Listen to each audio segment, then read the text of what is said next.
This is the laboratoire, a place where the Grove stores its collection of tomes. Other than books written by the 7 schools, you can also find philosophical texts, ballads, and religious writings from the Outlands here.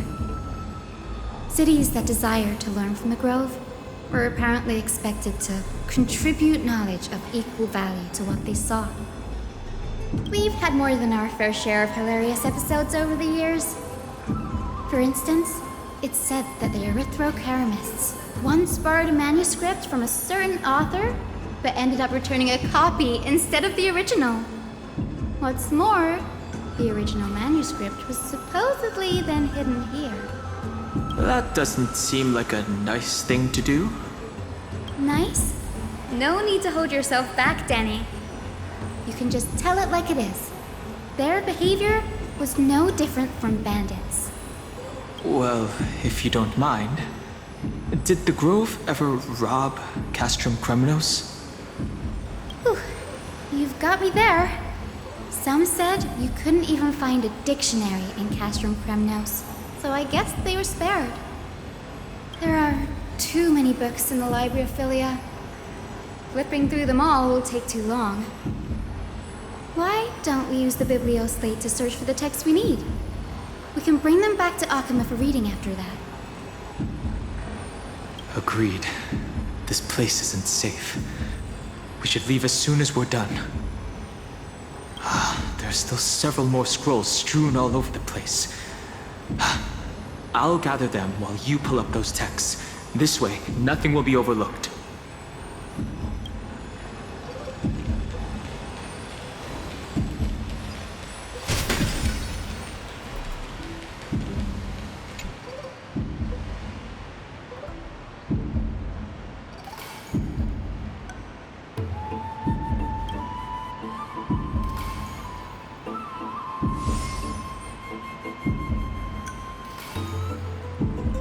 This is about Anaxa. I should read this. Hyacinth, you should come have a look too.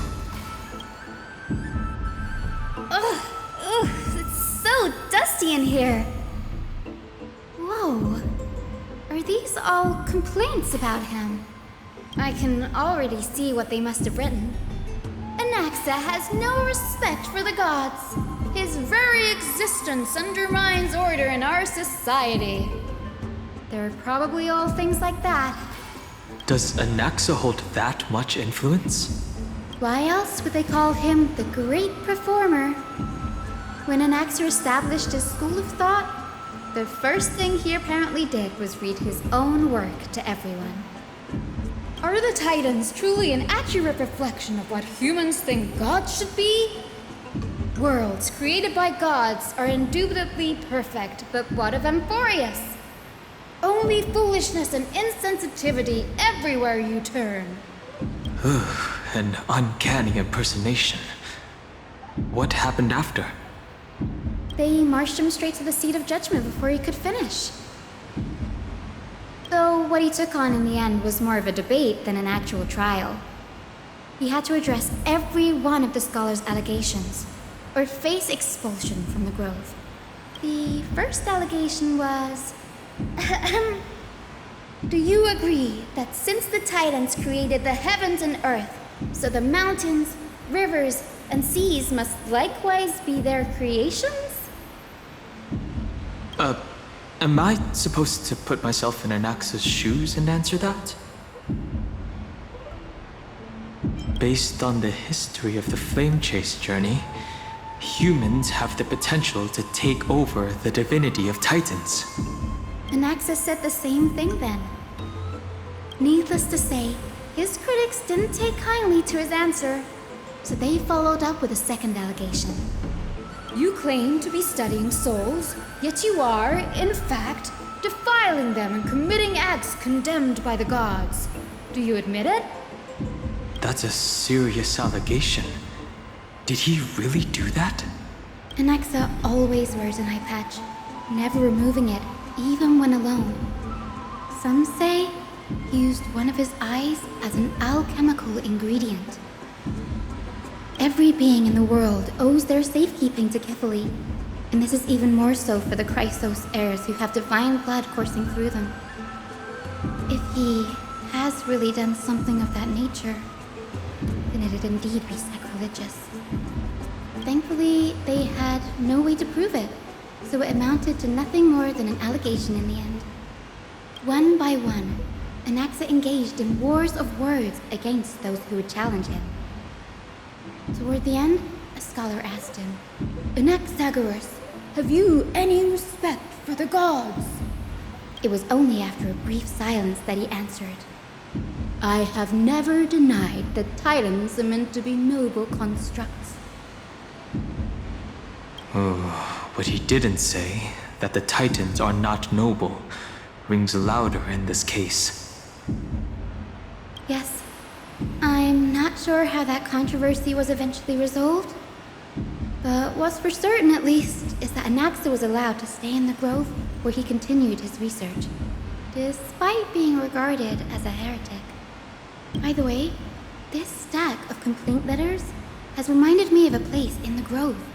We may find clues there that aren't on the teleslate. I'm talking about Anaxa's alchemy lab, hidden between the cornerstones. Given the Grove's meticulous approach to archiving, could there really be such an oversight right under their noses? It's a well-kept secret. Among the 7 sages, excluding the nominal chief sage, each has a private sanctuary where they can conduct research undisturbed in their free time. Even the administrators of the laboratoire are restricted from accessing those places and documenting the sage's research. But with the grove in this state, I'm sure Anaxa won't be mad even if we sneak into the lab for a short while. Right? These trees, they're like a maze.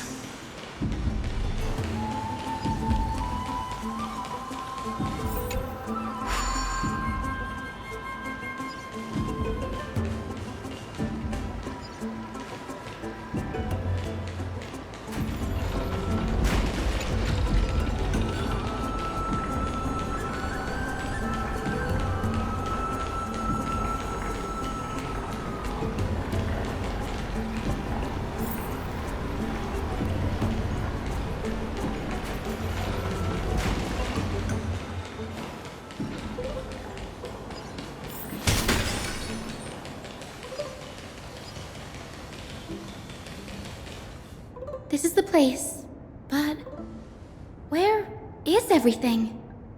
Materials for alchemical experiments, matrix diagrams, and even the seal to the lab. They're all gone. Did the black... No wonder we didn't see any defense mechanisms along the way. Have you ever been here before? No, not even close. Not only are alchemy experiments high-risk activities, but Professor Anaxa also has a penchant for using bizarre materials. Students often saw him walk in looking right as rain, but come out covered in soot with his hair singed. Naturally, that bookshelf over there seems to be the only thing still intact.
What's going on? Anaxa is conducting research on our friends in Alchema and... me? This journal contains several intriguing points.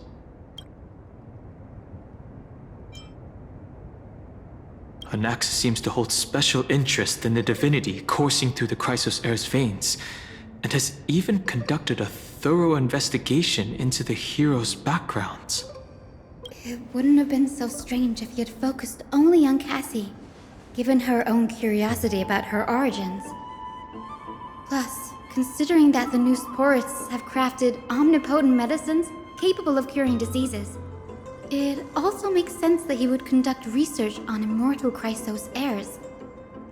But now, it seems Anaxa's objective was never to create medicine, but to identify the origin of the golden blood and figure out its inner workings.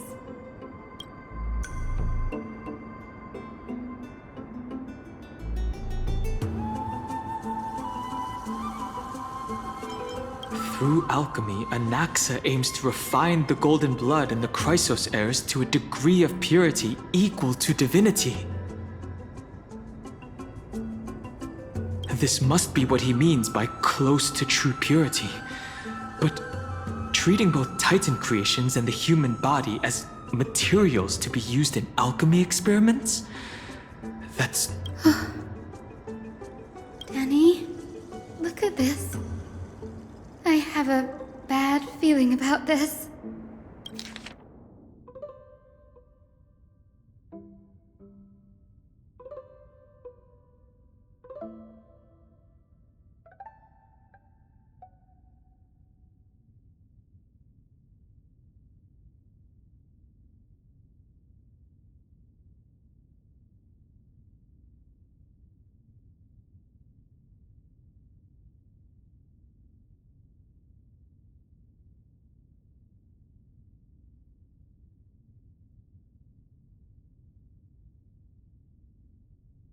My biggest fear. It's come true. After going through his notes, I think I can piece it all together now. Anaxa was carrying out experiments on soul transmutation. Do you mean he's trying to reconstruct human souls alchemically? Yes, this is what he was secretly conducting research on. Something he had to keep hidden from others. Compared to his public speeches, this is the real blasphemy. Oh, I just thought of something. What's wrong? Do you remember? When the Black Tide was approaching, the Grove had planned to send Circe's core flame to a safe place. But an accident happened along the way, and Anaxa lost his life in the process. But Circe took over his body and resurrected him, which led us to the situation we're in now.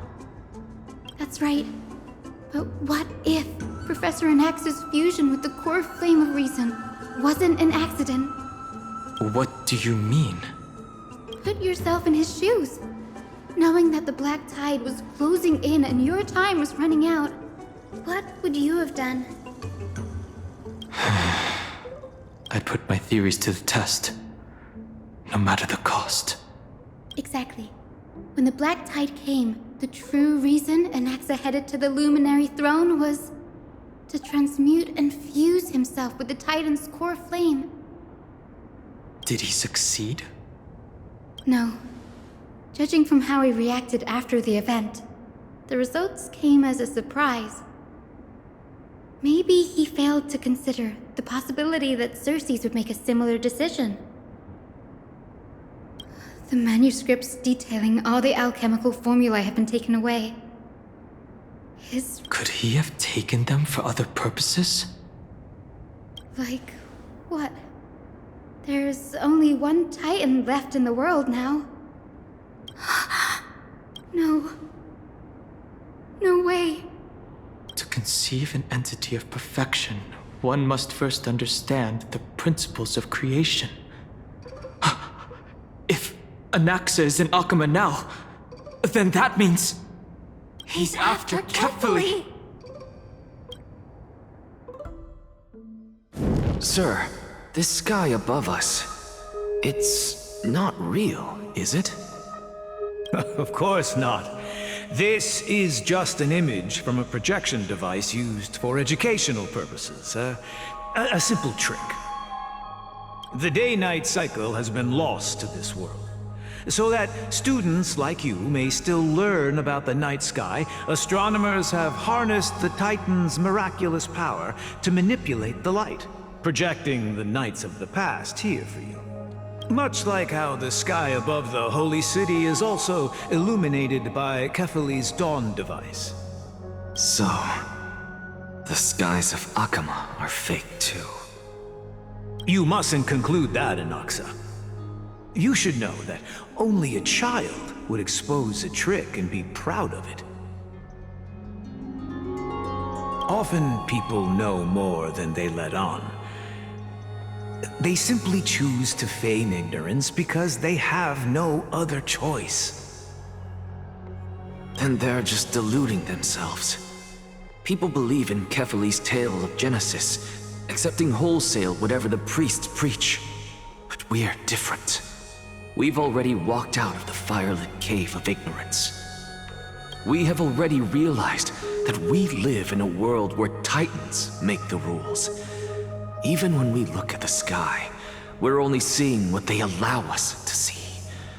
Rather than gazing at this mockery of a night sky fabricated by them for the rest of my life, why shouldn't I be the one to take control of the projection device instead? So much time has passed since you sowed the seeds of doubt in my heart, child. Many a night, I find myself penning down all my theories and wild ideas, only to burn them to ashes when I open my eyes in the day. Why? Because we'll face death by burning if word gets out? As a sage of the Venerationists, my soul has already become inextricably linked to the great tree. Every word I say and every move I make is certain to influence every leaf, every branch, even the tree itself. But above all else, my days are numbered. Instinctively, I have my doubts about the golden blood and the human soul, yet I have no means of verifying them.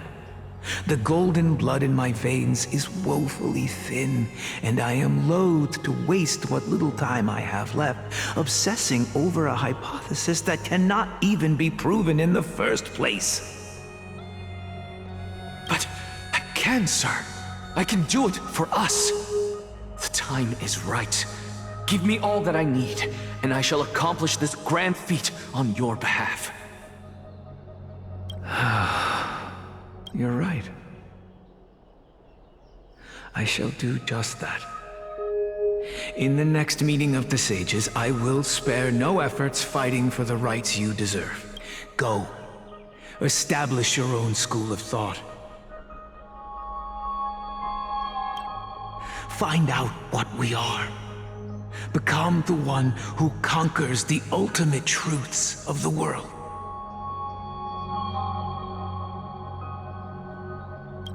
Child of humanity, you didn't go to such lengths for an audience with Kefali.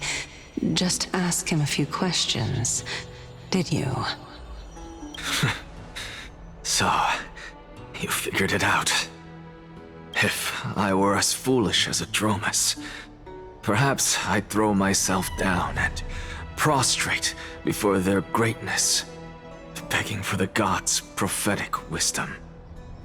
Well, sorry to disappoint, but I'm no Dromus.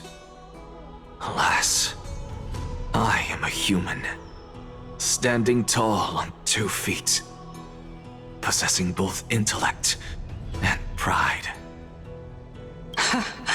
Before such power, does it make any difference whether you're a human or a Dromus? I'm sure you're familiar with the story of the Styxians. When the raging waves threatened to swallow them, they didn't just give up and become sitting ducks. No. They constructed a dam that kept the roaring tide at bay, chaining down the mad Fagusa. They call me a blasphemer, Circes. But that doesn't mean I deny the existence of gods. It's just... as I see it, Titans are simply a force that mankind has yet to find a way to tame. Oh? If power that rivals the Titans is what you crave, why not conform to the prophecy and brave the trial?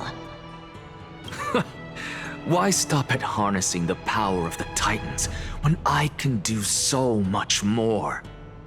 The source of life is what I wish to grasp, to understand what makes up the soul, and to learn what we really are. Thanks to you, I've had the chance to personally verify, in more ways than one, that the soul indeed ceases to exist in death. But where there is death, there is life. And where there is an end, there must also be a beginning. How then is a soul born?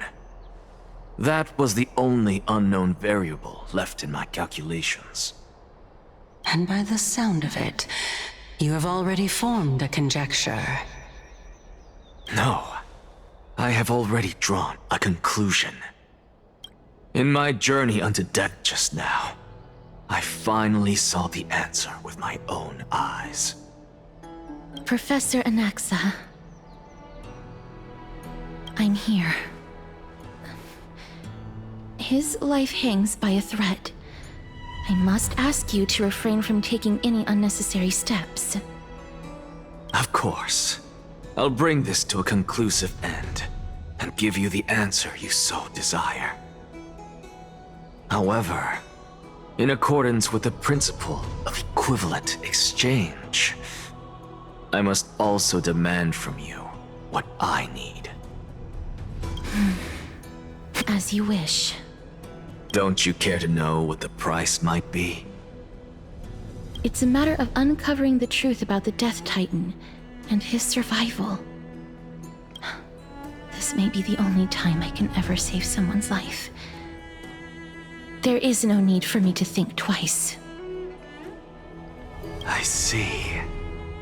In that case, let the show begin. Indulge me. Am I correct to say that you intend to prove Thanatos' whereabouts and prove the nature of our existence now? Before I begin, I must confess I had been stuck in a cognitive trap all this time. As unrelated as these two propositions may seem at first glance, they are in fact logical equivalents. They are merely two different ways of telling us about what the soul is at its core. The reason I say this is as I've mentioned earlier. The answer was hidden in my journey unto death. Professor, you were in the Netherrealm? Yes, I am but a living dead man now, but that's not important. What truly matters is, I overheard a conversation between heroes. That's not all. Remember how I said you were a part of that conversation too, Circes? And I've told you that I have no recollection of such an event. That was likely just an illusion conjured up by the mind of a dying man. Of course you would remember. Because that wasn't you. That was Calypso, one of the 7 sages of the Grove. Calypso? That's the name I made up on a whim when speaking to this girl. How do you know of it? And surely you jest. Don't you think I, of all people, would know if that were the name of one of the 7 sages under the shade of my tree? Don't you claim to know the Grove's past like the back of your hand? It seems you've lost even the memories seared into your soul. Use your head, Circes. Since all of this took place in the realm of the dead, it stands to reason their likenesses are of souls from the past. The living cannot step foot into that world. So who could they be? Think about Calypso. Why does she share your likeness? Yet you have no idea who she is. The answer is evident, is it not? Those fallen heroes are the mortal incarnations of the Titans before their ascensions to godhood. The gods aren't master creators born out of thin air, and they are no different from humans, because they all evolved from one.